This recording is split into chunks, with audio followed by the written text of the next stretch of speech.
Hello दोस्तों, स्वागत है आपका हमारे यूट्यूब चैनल एग्जाम ट्रिकी में। मैं सुमन, आज आपसे बात करूंगा मनोविज्ञान के महत्वपूर्ण प्रश्नों पर। दोस्तों, ये महत्वपूर्ण प्रश्न मनोविज्ञान के ये पार्ट हमारा 6 है। मैं आपको बताऊं, 6वां पार्ट मनोविज्ञान के महत्वपूर्ण प्रश्नों का है ये। अगर आपने अभी तक 5 पार्टों को नहीं देखा है तो उनको भी देख लीजिए। काफ़ी महत्वपूर्ण प्रश्न, एक से बढ़कर एक धांसू प्रश्न, ऐसे प्रश्न हैं जो हर बार पेपर में पूछे गए हैं और जिनके पूछे जाने की संभावनाएं अधिक से अधिक बनी रहती है। देखने में तो केवल आपको 20 क्वेश्चंस लगेंगे, मगर उनके अंदर जितनी भी चीज़ें हैं और जितने भी क्वेश्चंस उनसे रिलेटेड हैं, हमने सबको उन वीडियो में बताया है कि किस प्रकार से क्वेश्चंस आते रहते हैं, घुमा फिरा के किस प्रकार से क्वेश्चन पूछे जाते हैं। तो उन सभी वीडियो को अगर आपको देखना है तो उनका लिंक डिस्क्रिप्शन बॉक्स में दे दिया गया है। और अगर आप इस वीडियो की पीडीएफ प्राप्त करना चाहते हैं तो उसका भी लिंक हमने डिस्क्रिप्शन में दे रखा है। हमारे टेलीग्राम ग्रुप को आप ज्वाइन कर लीजिए, वहां से आपको पीडीएफ मिल जाएगी। और काफ़ी सारी महत्वपूर्ण वीडियोस हैं जिनका लिंक भी हमने डिस्क्रिप्शन में दे रखा है। अगर आप हमारे चैनल पर पहली बार विजिट करें दोस्तों, चैनल को सब्सक्राइब कर लीजिए, साथ ही साथ बेल आइकन प्रेस कर लीजिए, जिससे कि नए वीडियो की नोटिफिकेशन आपको समय से मिलती रहे। अगर आपको वीडियो अच्छा लगता है तो लाइक करने में संकोच ना कीजिएगा दोस्तों, क्योंकि अगर जितनी भी आपकी लाइकें आती है तो उतना हमको प्रोत्साहन मिलता है, उतना हमको पुनर्बल मिलता है कि किस प्रकार से हम और से अच्छे क्वेश्चंस को आपके सामने रख सकें और अच्छे से अच्छे क्वेश्चन आपके सामने हम बता सकें। देखते हैं, समय ना गंवाते हुए पहला क्वेश्चन हम स्टार्ट करते हैं। आत्म केंद्रित व्यक्ति होता है, आत्म केंद्रित व्यक्ति होता है बहिर्मुखी, उभयमुखी, अंतर्मुखी या पागल। जो आत्म केंद्रित व्यक्ति होता है, जो अपने में ही केंद्रित होता है, उसको हम क्या कहते हैं दोस्तों? सभी को पता है, अंतर्मुखी। जो अपने में केंद्रित रहता है, स्वयं में लीन रहता है, तो वह अंतर्मुखी के अंतर्गत आता है। दोस्तों, व्यक्तित्व के 3 भागों में बांटा गया था, जिसको युंग ने बांटा था। युंग ने व्यक्तित्व को 3 भागों में बांटा था, बहिर्मुखी, उभयमुखी और अंतर्मुखी। कभी कभार ये क्वेश्चन पूछ देता है कि युंग ने व्यक्तित्व को कितने भागों में बांटा, तो 3 भागों में बांटा। ठीक, तो पहला क्वेश्चन समाप्त करते हैं। दूसरा क्वेश्चन देखते हैं, बहुत इंपॉर्टेंट दोस्तों। 15 के 15 एमसीक्यूज ऐसे हैं जो काफी इंपॉर्टेंट हैं। देखते हैं, धार्मिक एवं नैतिक शिक्षा किस अवस्था में दी जाती है? धार्मिक एवं नैतिक शिक्षा किस अवस्था में दी जाती है? नंबर 1 किशोरावस्था, नंबर बी शैशवावस्था, नंबर सी बाल्यावस्था और नंबर डी प्रौढ़ावस्था। दोस्तों, इसका आपका ए ऑप्शन सही हो जाएगा, किशोरावस्था। इसकी जो आयु होती है, मैंने आपको काफी बार बताया, 12 से 18 वर्ष की आयु होती है किशोरावस्था की, जिसमें दोस्तों और नंबर सी जो आपका ये बाल्यावस्था है, अगर इसमें ऑप्शन के साथ जाते तो ए ऑप्शन आपका सही होगा। धार्मिक एवं नैतिक शिक्षा किस अवस्था में दी जाती है? तो वह किशोरावस्था में दी जाती है, जिसकी आयु होती है 12 से 18 वर्ष। और अगर हम बाल्यावस्था की बात करते हैं, थोड़ा सा बाल्यावस्था पे अगर हम बात कर लें तो मिथ्या परिपक्वता का काल भी बाल्यावस्था को कहा जाता है। बच्चा बाल्यावस्था में ज़्यादातर उत्पात किया करता है, ठीक, ज़्यादातर झूठ बोला करता है, तो ये भी आपका क्वेश्चन आया करता है। मिथ्या परिपक्वता का काल किसको कहते हैं? तो वह बाल्यावस्था को कहते हैं। मगर यहाँ पर धार्मिक एवं नैतिक शिक्षा किस अवस्था में दी जाती है? तो वह किशोरावस्था में 12 से 18 की एज में। आगे देखते हैं, काफी महत्वपूर्ण है, काफी महत्वपूर्ण क्वेश्चन है ये। स्वस्थ शरीर में स्वस्थ मस्तिष्क ही निवास करता है, यह कथन किसका है? काफी बार पेपर में पूछा गया दोस्तों, और जितने भी हमारे बुजुर्ग हैं काफी बार काफी बार इसको दोहराया जाता है, मगर हम लोग यह सुन तो लेते हैं, मगर काफी बार हमको यह नहीं पता होता कि यह किसका कथन है। Number A Hall, number B अरस्तु, number C Stagg, number D Woodworth. दोस्तों, मैं आपको बता दूं, यह अरस्तु जी का कथन है, स्वस्थ शरीर में स्वस्थ मस्तिष्क ही निवास करता है। नंबर बी के साथ जाएगा। दोस्तों, काफी इंपॉर्टेंट क्वेश्चन है ये, और पेपर में पूछे जाने की पूर्णता संभावना इसमें बनी रहती है। देखते हैं तीसरा क्वेश्चन। प्रारंभिक भाषा विकास बौद्धिक विकास का भविष्य वक्ता है। प्रारंभिक भाषा विकास बौद्धिक विकास का भविष्य वक्ता है, यह कथन किसका है? देख लीजिए, काफी महत्वपूर्ण क्वेश्चन है। कथन ऐसे हैं जो पेपर में जरूर पूछे जाते हैं। प्रारंभिक भाषा विकास बौद्धिक विकास का भविष्य वक्ता है, यह कथन किसका है? जेटसील्ड का, थॉमसन का, नंबर 3 आपका हॉल का, या नंबर 4 आपका है हिलगार्ड का। दोस्तों, यह जेटसील का कथन है, प्रारंभिक भाषा विकास बौद्धिक विकास का भविष्य वक्ता है, या जेटसील का कथन है। नंबर 1 ऑप्शन के साथ, नंबर 1 ऑप्शन के साथ चलाएगा, नंबर ए ऑप्शन आपका यहाँ पर सही होगा। देखते हैं पांचवा क्वेश्चन।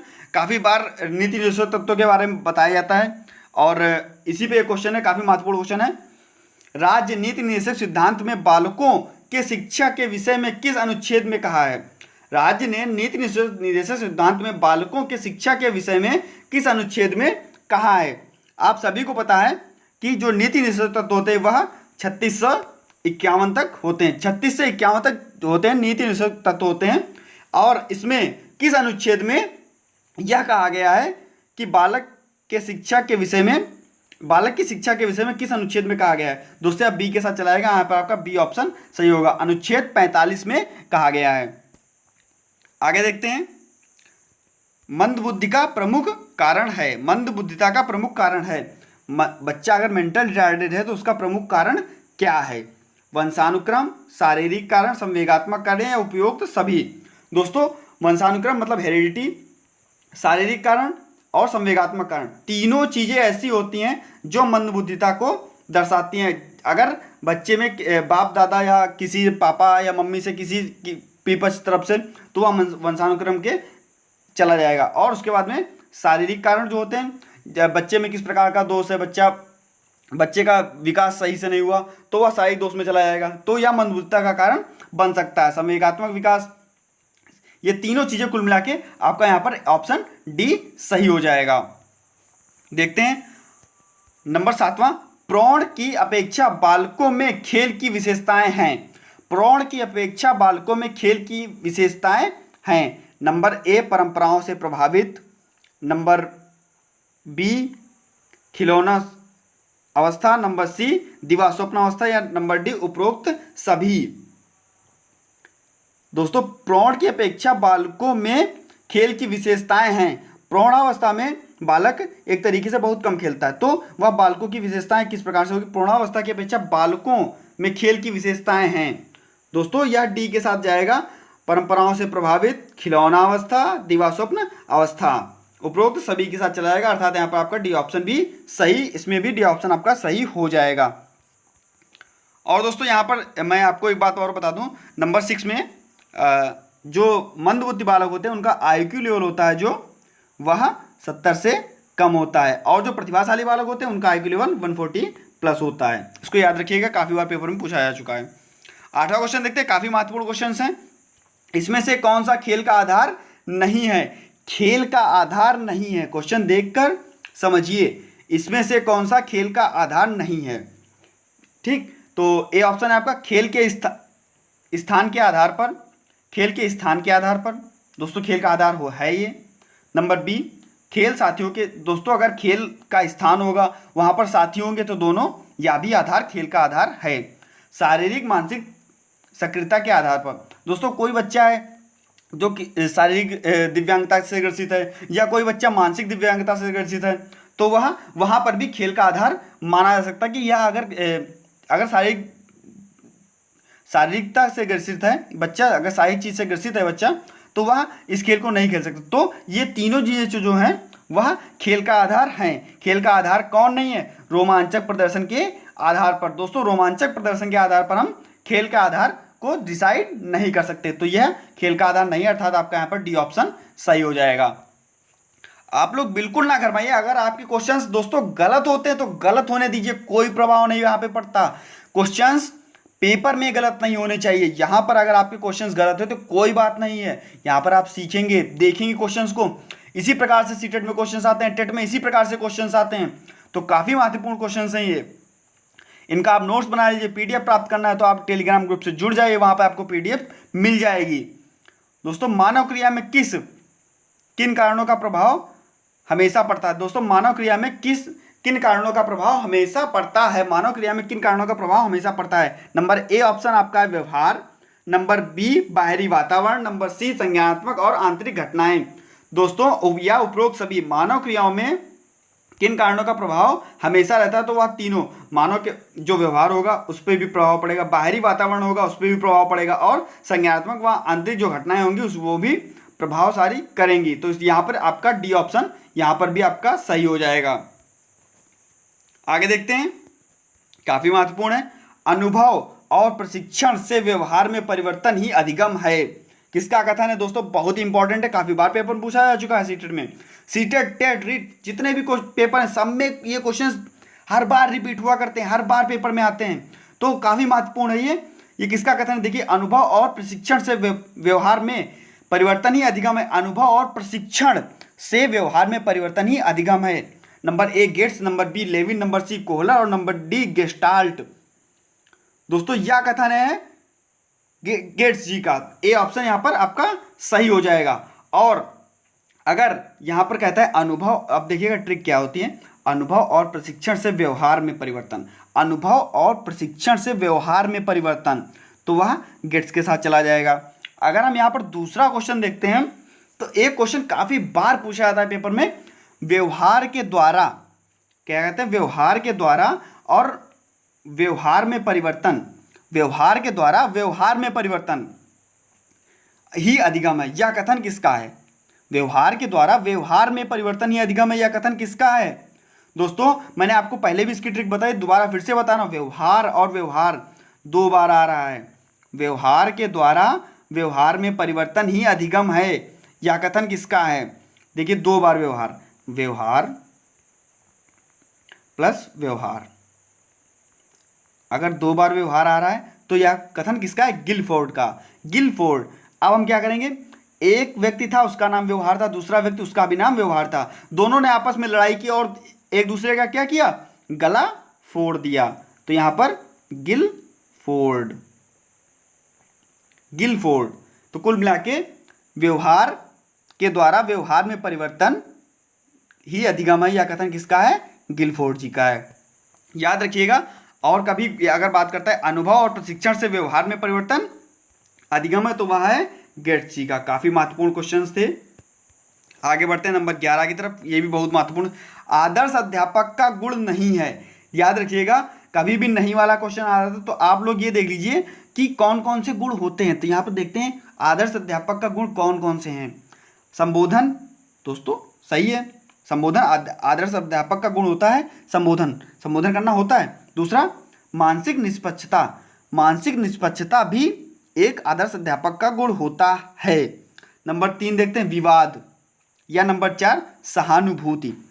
दोस्तों अगर मैं आपको बता दूं कि संबोधन, मानसिक निष्पक्षता और सहानुभूति, सहानुभूति भी इतनी होनी चाहिए कि बच्चा आपको पागल ना बना पाए, बच्चा आपसे इतना ना कह पाए कि सर आप काफ़ी, आपने अगर सहानुभूति दिखा दी तो बच्चा आपको फिर इधर से उधर घुमाना स्टार्ट कर देगा। तो सहानुभूति भी उतनी होनी चाहिए जितनी सही है। मगर यहाँ पर विवाद जो है ऑप्शन सी के साथ चला जाएगा। आदर्श अध्यापक का गुण क्या नहीं होता है? विवाद। अगर विवाद से घिरा हुआ आदर्श अध्यापक है, आदर्श अध्यापक आप अभी नहीं तो 1 साल बाद या 2 साल बाद जब भी वैकेंसी आएंगे तो आप लोग अध्यापक बनेंगे। मगर अगर आप विवाद से घिरे रहेंगे, विवादों से घिरे रहेंगे तो आदर्श अध्यापक कहलाने के लायक नहीं होंगे। तो आदर्श अध्यापक का गुण नहीं है, ऑप्शन सी के साथ चला जाएगा विवाद। आगे देखते हैं, काफी महत्वपूर्ण क्वेश्चन है। रॉस ने संवेग को कितने भागों में बांटा है? रॉस ने संवेग को कितने भागों में बांटा है? 5, 4, 3, 2। दोस्तों ऑप्शन डी के साथ चला जाएगा, रॉस ने संवेग को 3 भागों में बांटा है। आगे देखते हैं 13वां क्वेश्चन, काफी महत्वपूर्ण क्वेश्चन है। एक बच्चा कक्षा में प्रश्न पूछता है, उचित रूप से इसका अर्थ है। एक बच्चा कक्षा में प्रश्न पूछता है, उचित रूप से इसका अर्थ है कि जब बच्चा क्लास में खड़ा होता है और वह हर बार क्वेश्चंस किया करता है, आप पढ़ा रहे हैं और फिर से उसने क्वेश्चन किया, फिर से उसने क्वेश्चन किया, तो क्या होगा इसमें? दोस्तों वह अधिक जिज्ञासु है, वह दुष्ट है, वह प्रतिभाशाली है, या वह असामान्य है। दोस्तों वह चला जाएगा ए ऑप्शन के साथ में। अगर बच्चा आपसे बार बार प्रश्न पूछ रहा है, बार बार आपको परेशान कर रहा है, तो वह क्या है? वह है अधिक जिज्ञासु। उसके अंदर जानने की इच्छा अधिक है कि इसके अंदर, जैसे मान लीजिए अगर टॉर्च है आपके पास में, या कभी आप बच्चे ने देखा कि आपने उसको भैंस दिखा दी, तो सर भैंस से दूध निकलता है, कैसे निकलता है, किस प्रकार से निकलता है, या टॉर्च में सेल क्यों पड़ता है, सेल पड़ने के बाद में टॉर्च कैसे जलती है, किस प्रकार से इसको जलाया जाता है। तो काफ़ी बार क्वेश्चन पे क्वेश्चन, मतलब बच्चा जिज्ञासु है। आप लोग ध्यान जरूर रखिएगा, ए ऑप्शन के साथ में चला जाएगा। काफ़ी महत्वपूर्ण क्वेश्चन है दोस्तों। आगे देखते हैं 14वां क्वेश्चन। सामान्यतः सृजनशील बालक की बुद्धि होती है। सामान्यतः सृजनशील बालक की बुद्धि होती है। दोस्तों मैंने आपको पहले भी बताया था कि सृजनशीलता किसके अंतर्गत है दोस्तों? क्रिएटिव माइंड, यानी कि 140 प्लस। 140 प्लस सामान्यतः सृजनशील बालक की बुद्धि होती है।